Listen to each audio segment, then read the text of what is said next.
Hello friends, आप सभी का स्वागत है आपके अपने यूट्यूब चैनल पे। आज की इस क्लास में देखने वाले मनोविज्ञान की परिभाषाएं और जो इम्पोर्टेंट रहेगी वो सभी हम इसमें आज डिस्कस करते हैं। साथ ही आपके लिए एग्ज़ाम से पहले एक मैं लाइव सेशन लाने वाला हूं, जो कि आपके पास साइकोलॉजी की स्पेशल क्लास वो रहेगी। उसमें हम सारी थ्योरीज़ करेंगे, जितनी थ्योरीज़ मैंने आपको करवाई है वो भी करेंगे, और जो आपको मैंने यहाँ पे नहीं करवाई है, हालांकि ऑनलाइन क्लासेस में वो आपको सारी करवाई है। चाहे कॉग्निटिव डोमेन्स की हम बात करें, चाहे इसके अलावा बात करें आपके पास जो जीन पियाजे की कॉग्निटिव डेवलपमेंट की थ्योरी, इसके अलावा जो ब्लूम टैक्सोनॉमी, ये सारी चीज़ें मैं आपको करवाऊंगा उस लाइव सेशन में। पूरी कंप्लीट ये क्लास रहेगी आपकी साइकोलॉजी की, और ये लाइव सेशन आपका रहेगा। अब आप मुझे सजेस्ट कर दीजिए कि आपको 1 से 2 दिन बाद ये कब आपको चाहिए, डेट आप जो एक बार मुझे बता देना। ये सभी के लिए हेल्पफुल रहेगी, चाहे आपके पास डीएलएड है, चाहे आपके पास जो टीजीटी है, इसके अलावा मेडिकल, नॉन मेडिकल, आर्ट्स वाले, आप किसी भी स्ट्रीम से, वो सभी के लिए हेल्पफुल रहेगी। ना केवल इसके लिए बल्कि सीटेट, एनवीएस, केवीएस, इसके अलावा रीट, डीएसएसबी, इसके अलावा आप जो है एमपी टेट, इसके अलावा जो एच टेट या फिर आप पंजाब टेट, इस तरह के जितने भी आपके यूपी टेट, सुपर टेट, इन सभी के लिए क्लास आपकी हेल्पफुल रहेगी। तो कमेंट आप कीजिएगा कि आपको ये क्लास चाहिए या फिर नहीं। अगर आपकी कमेंट जो है सेटिस्फैक्ट्री रहे तो मैं आपको जरूर ये क्लास प्रोवाइड करवा दूंगा। चलिए स्टार्ट करते हैं आज की क्लास। आज की क्लास में देख लेते हैं सबसे पहले वॉटसन की एक स्टेटमेंट है। स्टेटमेंट क्या है? मनोविज्ञान व्यवहार का निश्चित या शुद्ध विज्ञान है। तो ये स्टेटमेंट किसकी रही थी? तो ये रही थी आपकी जेबी वॉटसन की। जेबी वॉटसन की बात की जाए तो ये आपकी क्या है? फादर ऑफ बिहेवियरिज्म भी इनको कहा जाता है। इंपॉर्टेंट है, ये सारी चीज़ें हम उस क्लास में डिस्कस ऑलरेडी कर लेंगे, या फिर हमने ऑलरेडी ये किया भी है, इसको हम ऐसे कह सकते हैं, क्योंकि जेबी वॉटसन की बात हमने कई वीडियोस में की है, जिसके बारे में मैंने आपको कई बार बताया है। चाहे हम इसमें जो है ट्रायल एंड एरर थ्योरी देख रहे हो, उसमें भी हमने बात की है कि trial and error theory behaviourism से आपकी जो है ये बेस थी, थॉर्नडाइक की थ्योरी थी। तो ये जेबी वॉटसन के सिद्धांतों पर उन्होंने आगे जाकर काम किया था, जो टोटली आपकी बेस्ट थी। एसआर पे इंपॉर्टेंट है, ये सारी चीज़ें आपको थोड़ी थोड़ी पता होनी चाहिए। मैकडूगल की बात करते हैं, इन्होंने एक स्टेटमेंट दी है, वो क्या है आपके पास? मनोविज्ञान आचरण एवं व्यवहार का यथार्थ विज्ञान है। तो ये स्टेटमेंट आपकी रही थी मैकडूगल की। वुडवर्थ आपके इंपॉर्टेंट हो जाते हैं, ये भी इंपॉर्टेंट है। तो इन्होंने क्या था? मनोविज्ञान वातावरण के संपर्क में होने वाले मानव व्यवहारों का विज्ञान है। ये भी आपके लिए काफ़ी इंपॉर्टेंट हो जाते हैं। क्रो एंड क्रो, ये आपके सारे इंपॉर्टेंट है। मनोविज्ञान मानव व्यवहार और मानव संबंधों का अध्ययन है। ये स्टेटमेंट आपकी किसकी रही थी? ये रही थी आपकी क्रो एंड क्रो की। एक बार इसको बेशक आप देख लेना एग्जाम से पहले। स्किनर की बात की जाए, स्किनर ने एक स्टेटमेंट दी है, तो कौन सी दी है?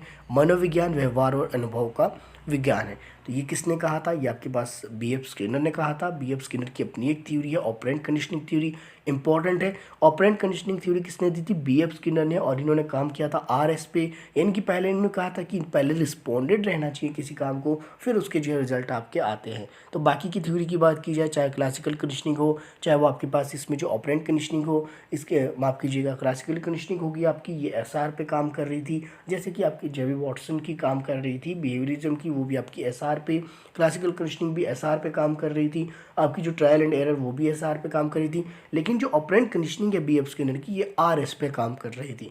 तो ये भी आपको मैंने डिटेल में बताया है। बाकी अगर ये लाइव सेशन होता है, अगर आपके कमेंट आते हैं, तो उसमें भी आपको ये थोड़ा थोड़ा आपको एक्सप्लेन और मैं कर दूंगा। आगे चलते हैं। आगे आपके पास इसमें जो है इंपॉर्टेंट है, कौन सी है? Crow and crow. ये देख लीजिए, क्रो एंड क्रो के अनुसार एक स्टेटमेंट है इनकी, क्या है? शिक्षा मनोविज्ञान व्यक्ति के जन्म से लेकर वृद्धावस्था तक के अनुभव का वर्णन तथा व्याख्या करता है। तो ये स्टेटमेंट किसकी रहेगी? तो ये रहेगी आपकी क्रो एंड क्रो की। इंपॉर्टेंट, एक बार इसको जाकर जरूर आप देख लेना एग्जाम से पहले। स्किनर की बात की जाए तो स्किनर के अनुसार शिक्षा मनोविज्ञान के अंतर्गत शिक्षा से संबंधित संपूर्ण व्यवहार और व्यक्तित्व आ जाता है। तो ये किसने कहा था? आपके स्किनर ने। तो स्किनर इंपॉर्टेंट है, इंपॉर्टेंट ही नहीं है, ये बहुत ज़्यादा इंपॉर्टेंट है। इनकी अपनी थ्योरीज भी है और इनकी स्टेटमेंट भी आपकी ज़्यादा इंपॉर्टेंट है। एक आपके पास ये व्यक्ति है स्किनर, इंपॉर्टेंट, इसका नाम याद रखना। एक है आपके पास स्पीयरमैन। तो अलग अलग, ये दोनों व्यक्ति अलग अलग है, तो कई स्टूडेंट को इकट्ठा कर देते हैं। स्पीयरमैन अलग है, स्किनर आपके अलग है। स्पेयरमैन ने आपकी जो टू फैक्टर थ्योरी आपकी दी थी, टू फैक्टर, इसमें एक जी फैक्टर बताया था, एक एस फैक्टर बताया था, जिसमें आपके पास एस फैक्टर आपका स्पेसिफिक और जी फैक्टर आपका जनरल इसमें बताता है। तो स्पेयरमैन अलग है, बीएफ स्किनर अलग है, जिनकी थ्योरी बीएफ स्किनर की ऑपरेंट कंडीशनिंग थ्योरी थी। तो ऑपरेंट कंडीशनिंग थ्योरी ये आपने याद रखना है, तो ये इंपॉर्टेंट आपकी हो जाती है। आगे चलते हैं। आगे आपके पास गिलफोर्ड की इसमें इंपॉर्टेंट है। गिलफोर्ड की क्या है? गिलफोर्ड की आपके पास बालक के विकास का अध्ययन हम यह जानने योग्य बनाता है कि क्या पढ़ा है और कैसे पढ़ा है। तो ये स्टेटमेंट आपकी डायरेक्ट रही थी किसकी? गिलफोर्ड की। और गिलफोर्ड का हमने देखा था त्रियामिस्तान, 3 डायमेंशन थ्योरी इसके द्वारा दी गई थी, जिसमें इसने जो है 3 आयाम अपने अपने बताए थे। और इस 3 आयाम को इसमें जो आपकी स्पेशल क्लास जो होगी, इसको भी थोड़ा सा डिटेल में आपको बता दूंगा कि 3 डायमेंशन आपका है क्या। 3 डायमेंशन जो थ्योरी है उसमें जो आपके 3 जो आयाम दिए हैं, वो 3 आयाम भी आगे आपके डिवाइड हो जाते हैं अलग अलग पार्ट में। कहीं आपके 4 पार्ट में, कहीं आपके जो है 6 पार्ट में, कहीं आपके 5 पार्ट में इसमें देखने को मिलते हैं। तो इसको भी हम डिटेल में करेंगे। हालांकि गिलफोर्ड का जो त्रियामी सिद्धांत है वो आपके 6 और 5 भागों में ही आपका डिवाइड है। किस तरह से डिवाइड है उसको भी आपको जो है उस लाइव सेशन में थोड़ा थोड़ा आपको मैं बता दूंगा। आगे चलते हैं, आपके पास स्किनर की बात की जाए तो स्किनर की बात की जाए, इसमें जो मानव व्यवहार है अनुभव से संबंधित निष्कर्षों का शिक्षा के क्षेत्र में प्रयोग शिक्षा मनोविज्ञान कहलाता है। तो ये स्टेटमेंट आपके स्किनर की है। तो स्किनर की आपकी जो इतनी सारी स्टेटमेंट होगी एक बार इनको देख लेना, इसलिए इंपॉर्टेंट है। बी एन झा बहुत इंपॉर्टेंट है। बी एन झा, इनके स्टेटमेंट भी कई बार एग्जाम में डायरेक्ट देखने को मिलती है। तो ये आपके पास शिक्षा की प्रक्रिया पूर्णतः मनोविज्ञान की कृपा पर निर्भर है। तो ये स्टेटमेंट किसकी है, तो ये आपकी बी एन झा की है। ये भी आपकी इंपॉर्टेंट हो जाती है। इसके अलावा आप देखिए जॉन डेवी इंपॉर्टेंट है। जॉन डेवी का नाम कई बार आपने देखा होगा। तो जॉन डेवी से रिलेटेड आपके कई बार एग्जाम में प्रश्न पूछे भी गए हैं। तो इनकी स्टेटमेंट है, शिक्षा मनुष्य की क्षमताओं का विकास है जिनकी सहायता से वह अपने वातावरण पर नियंत्रण करता हुआ अपनी संभावित उन्नति को प्राप्त करता है।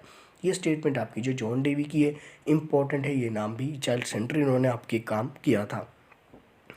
आगे फिर से स्किनर की आपकी रहेगी। स्किनर के अनुसार शिक्षा मनोविज्ञान का उद्देश्य शैक्षणिक परिस्थिति के मूल्य एवं कुशलता में योगदान देना है। बेशक इनको आप नोट डाउन कर सकते हैं।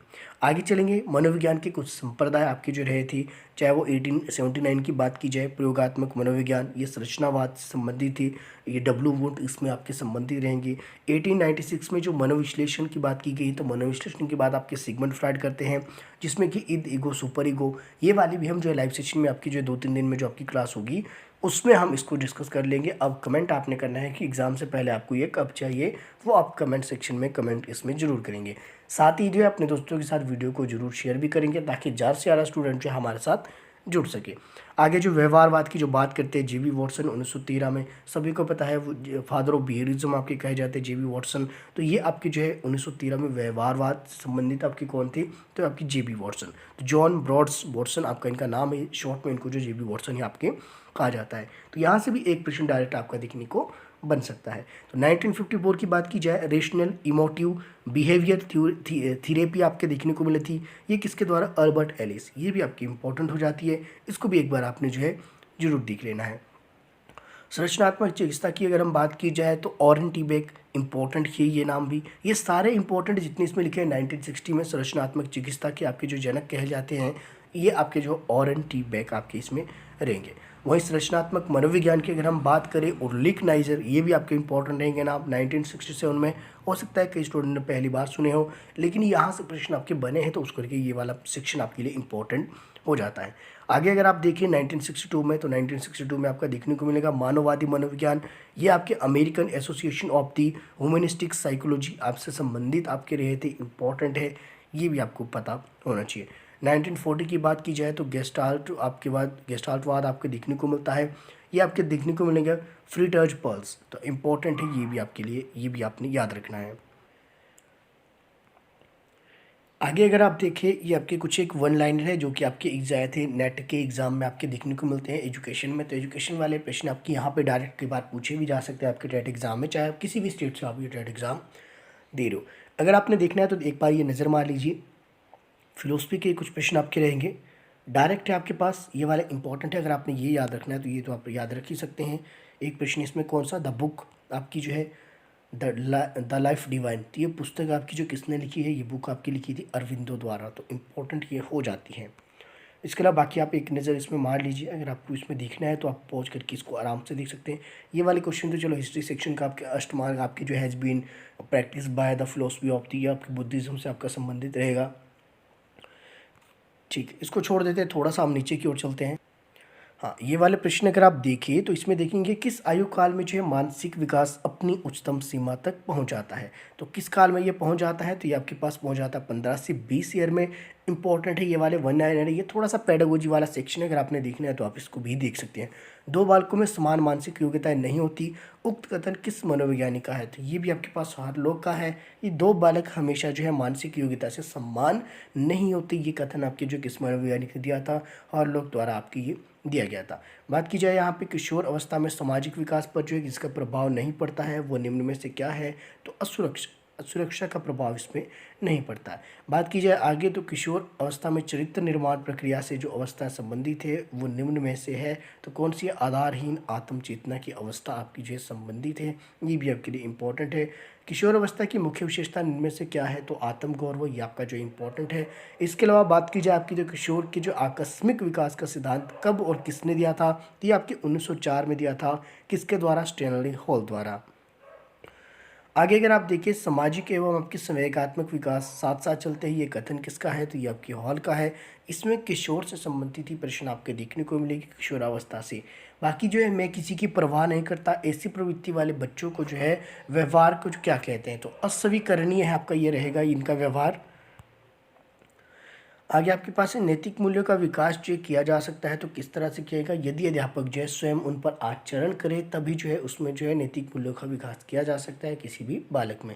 B.F. स्किनर के अनुसार बच्चों में भाषा का विकास निम्नलिखित का परिणाम है। तो किसका है? अनुकरण और पुनर्बलन पर जो आपके काम किया था, रिइंफोर्समेंट पे जो आपके काम किया था, किसने किया था? B.F. स्किनर ने। किसी क्रिया के बाद ही रिइंफोर्समेंट के तौर पर जो है उनको कुछ पनिशमेंट मिलेगी या फिर रिवॉर्ड, आपके जो ये प्रावधान किसका था? B.F. स्किनर का।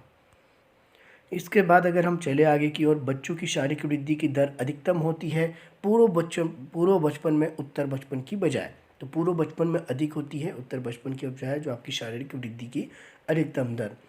आगे इसमें चलेंगे, आगे आपके पास है इसमें कौन सा अवसर किशोरों की आवश्यकता है? तो ये आपके बाद वाद विवाद और इसके अलावा तर्क तथा चर्चा। आगे हम देखेंगे, आगे आपके पास किस अवस्था में सर्वसम्मान की भावना सबसे अधिक पाई जाती है? तो ये आपकी किशोरावस्था में आपकी देखने को मिलती है। बाकी जो है आज की क्लास में यही करते हैं। अब मुझे कमेंट करके आप बता दीजिएगा कि आपके जो है लाइव सेशन आपको चाहिए तो कब चाहिए, और साथ ही जो है अपने दोस्तों के साथ वीडियो को शेयर जरूर कीजिएगा ताकि ज़्यादा से ज़्यादा जो लाइव सेशन अगर हमारा हो पाता है तो उसमें जो आपके साथ स्टूडेंट जुड़ सके। बाकी उसमें कुछ एक थ्योरी मैंने नहीं करवाई है जो ऑनलाइन क्लासेस में, वो तो ऑनलाइन क्लासेस में तो आपको मैंने सारी करवाई है जो ऑनलाइन क्लासेस वाले स्टूडेंट मेरे पास यहाँ पे है। बाकी जो यूट्यूब वाले स्टूडेंट हैं उनको ये थ्योरीज पूरी तरह से अवेलेबल नहीं है, प्लेलिस्ट में भी आपको वीडियो नहीं मिलेगी साइकोलॉजी के सेक्शन में। मुझे वीडियो बनाने का टाइम ही नहीं लगा, इस समय आपकी जो सिचुएशन ही ख़राब थी। अभी पिछले लास्ट मंथ में पूरा बिजी था, हालांकि मैंने ये वीडियोस आपकी डालनी थी। हो सकता है आगे जो है जून के लिए मैं इसको डाल दूँ, लेकिन अभी जो एक मैं सोच रहा हूँ कि साइकोलॉजी का एक रिवीजन आपका करवाया जाए, कंप्लीट रिवीजन उसमें रहेगा, तो वो क्लास आपको मैं जल्दी प्रोवाइड करवा दूँगा। बस आप जो है कमेंट में सेक्शन में कमेंट करके जो है मेरा हौसला आप बढ़ा सकते हैं, और बाकी जो है अपने दोस्तों के साथ वीडियो को ज़रूर शेयर कीजिएगा।